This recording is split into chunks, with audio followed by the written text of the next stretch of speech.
Hello, xin chào các bạn đã quay trở lại với review 5 phút. Ở cuối tập 43, sau khi lấy mạng Phạm Lao cùng đám người Hắc Minh, Tiêu Viêm đã liền cùng mọi người trở về học viện. Thời gian trôi qua, cuối cùng ngày hẹn cũng tới, Tô Thiên trưởng lão đã triệu tập đầy đủ nhân lực tiến đánh Hắc Minh. Lúc này đây, mang theo đội quân hùng hậu, Tiêu Viêm cùng những vị trưởng lão liền phóng người đi hướng về Khát Giáp vực. Trong lúc phi hành tiến về phương xa, Tô Thiên trưởng lão cũng liền nhắc nhở mọi người phải cẩn thận, bọn họ đã chuẩn bị tới Phong Thành. Sau đó, nhìn sang bên cạnh, Tô Thiên trưởng lão cũng liền nói với Tiêu Viêm phải cẩn thận. 2 năm qua, Hắc Minh đã trở nên rất mạnh, không nên hành sự lỗ mãng. Ngay xong, Tiêu Viêm cũng liền gật đầu đáp ứng. Cuối cùng, sau một hồi trao đổi, Tiêu Viêm liền hướng về Tô Thiên trưởng lão nói: Đại trưởng lão, Hàn Phong giao cho ta, ngài cùng Kim Ngân nhị lão giao thủ, hẳn là không vấn đề gì chứ? Nghe vậy, Tô Thiên trưởng lão cũng có chút bất ngờ, tuy nhiên rất nhanh, ông cũng liền gật đầu đáp ứng với Tiêu Viêm. Cuối cùng, nhìn Tiêu Viêm, Tô Thiên trưởng lão nói: Tiểu tử, khi nào gặp được Dược lão, người cho ta gửi lời hỏi thăm đến ngài, dù sao khi xưa, Dược lão cùng viện trưởng cũng có chút giao tình. Ngay vậy, Tiêu Viêm cũng có chút bất ngờ cùng kinh ngạc, tuy nhiên, anh ấy cũng liền gật đầu đáp ứng, và cứ thế, mọi người lại tiếp tục phi hành đến Phong Thành. Và cũng trong lúc đó, ở tại Phong Thành, trong một gian phòng rộng lớn, Hàn Phong cùng đám người Hắc Minh rất nhanh đã liền cùng nhau họp bàn về chuyện Tiêu Viêm xuất hiện, sau đó lấy mạng Phạm Lao. Hiển nhiên, sự trở lại của Tiêu Viêm cũng làm cho bọn họ có chút kinh kỵ. Thế nhưng, đúng vào lúc đó, Kim Ngân nhị lão cùng Hàn Phong đột nhiên phát hiện ở phía xa có rất nhiều luồng khí tức cường đại đang đến gần. Bởi vậy, hai cánh sau lưng khẽ động, bọn họ cũng liền phóng người hướng về phía trước Phong Thành và dừng lại ở đó. Thời gian qua đi, trước ánh mắt của Hàn Phong cùng với Kim Ngân nhị lão, Tô Thiên trưởng lão dẫn đầu Già Nam học viện rốt cuộc cũng tới. Lúc này, chứng kiến đông đảo cường giả của Già Nam học viện xuất hiện, Hàn Phong cũng có chút giật mình. Hắn không ngờ Tô Thiên lần này lại chơi lớn tới vậy. Còn Tô Thiên trưởng lão nhìn Hàn Phong, ông cũng liền quát lớn nói: Hàn Phong, năm đó ngươi tập kích nội viện, hôm nay đem ân oán này giải quyết triệt để đi. Nghe vậy, Hàn Phong vẫn như cũ không có để tâm, sau đó hướng ánh mắt có chút gian xảo nhìn về phía Tiêu Viêm, hắn ta liền cất lời nói: Thật không nghĩ tới, lần này xuất hiện còn có cả ngươi, Tiêu Viêm.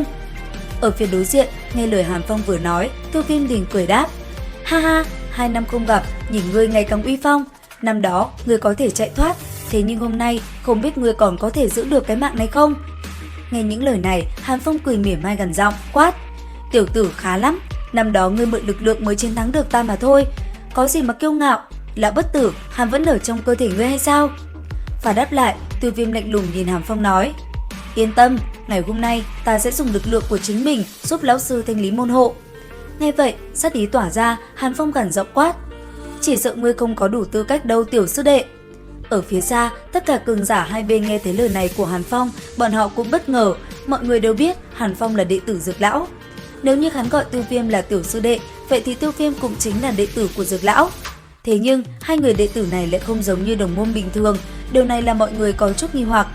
Còn Hàn Phong, sau khi nói chuyện với Tiêu Viêm, hắn ta liền hướng về Tô Thiên trưởng lão nói: Tô Thiên đại trưởng lão, hôm nay ngươi lại mang đông đảo cường giả đến Phong Thành ta là ý gì? Nghe vậy, Tô Thiên trưởng lão gần giọng đáp: Hàn Phong, người dẫn người tập kích nội viện, người nghĩ xem thù này có nên trả hay không? Đừng dài dòng, hôm nay mục đích ta đến đây chỉ có một, giải tán Hắc Minh. Ở đối diện, nghe những lời này, Hàn Phong liền cười lớn, sau đó sắc mặt lại đột nhiên lạnh tanh quát: Muốn Hắc Minh giải tán, người có đủ tư cách sao? Nói dứt lời, hắn ta liền hướng về đám người ở dưới quát: Hắc Minh chư vị nghe lệnh, dốc toàn lực đánh bại Già Nam học viện, cho bọn chúng một bài học.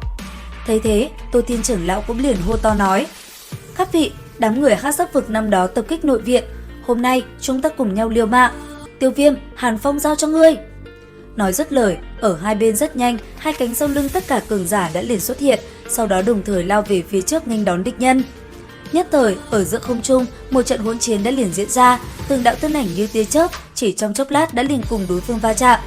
Chưa hết, ở trên thuyền, rất nhanh, hàng trăm đạo thân ảnh mang theo vũ khí cũng liền nhảy xuống phía dưới, cùng đám người Hắc Minh giao chiến. Trong khoảnh khắc đó, một cuộc chiến hỗn loạn xảy ra, trên tay mỗi người, binh khí trong tay họ cũng liền cùng đối phương va chạm kịch liệt. Có thể nói, cuộc chiến này là vô cùng quyết liệt, vẫn giống như trước đây, Tô Thiên trưởng lão cùng Kim Ngân nhị lão quyết chiến. Ở bên cạnh, Lâm Diễm, Lâm Tu Nhai và Liễu Kình cùng Tiêu Lệ rất nhanh đã chọn cho mình một đối thủ và cùng đám người kia giao chiến. Có thể nói, cuộc chiến lúc này là hết sức hỗn loạn, mỗi lần bọn họ va chạm vào nhau đều làm kinh khí tung bay tứ tán, nơi này tựa hồ như sóng bừng lên. Còn Hàn Phong cùng với Tiêu Viêm, rất nhanh hai người đã liền lao vào nhau chiến đấu. Trong tay họ, quyền cước cũng liền lục tung ra, đánh về phía đối thủ của mình. Giữa không trung, vừa đánh, Tiêu Viêm cùng Hàn Phong cuộc đấu võ mồm hết sức căng thẳng. Hiển nhiên, trận chiến lúc này đã đẩy lên cao trào. Và sau một hồi giao chiến cùng Hàn Phong, hai người cũng liền tách ra. Lúc này, Tiêu Viêm cảm nhận được không chỉ có mình, Hàn Phong cũng đã có đột phá. Còn Hàn Phong, hắn ta cũng vậy, cảm nhận được sức mạnh tới từ Tiêu Viêm. Sau vài lời võ mồm, từ nơi hắn đang đứng, hỏa diễm ngưng hình kiếm rất nhanh đã xuất hiện trên bầu trời. Sau đó cầm kiếm trong tay, hắn ta liền điều động công kích phóng thẳng về phía Tiêu Viêm lao tới. Thấy vậy, trong tay Tiêu Viêm, huyền trọng xích mang theo ngọn lửa màu xanh nóng cháy cũng liền vung ra, sau đó phá tan đi tản kiếm đang phóng đến. Trong khoảnh khắc va chạm, tản kiếm bị đánh văng, hỏa diễm màu tím thẫm kia cũng dần biến mất trong hư không.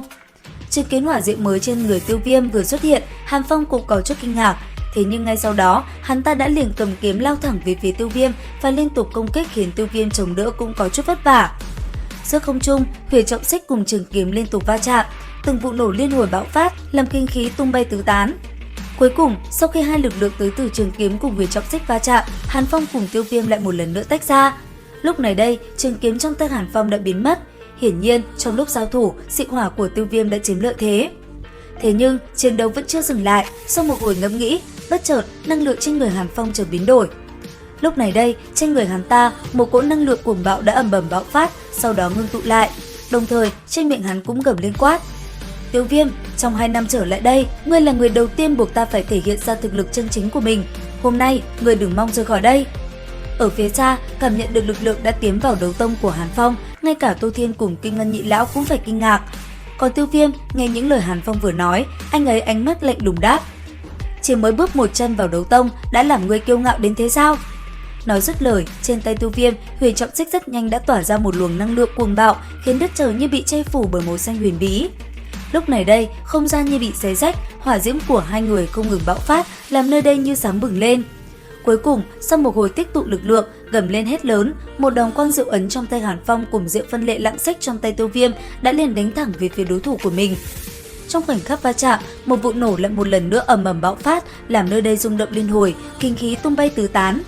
Nhất thời, khi rung động vang lên, mọi người đều phải dừng lại quan sát. Lúc này, trước mắt họ, sau khi kinh khí tan đi, trái với vẻ nhàn nhã của Hàn Phong, Tiêu Viêm có chút chật vật. Bởi vậy, nhìn Tiêu Viêm, Hàn Phong cười khẩy nói: "Tiểu sư đệ, cảm thấy thế nào? Xem ra thực lực của ngươi không có cường đại như mồm mép."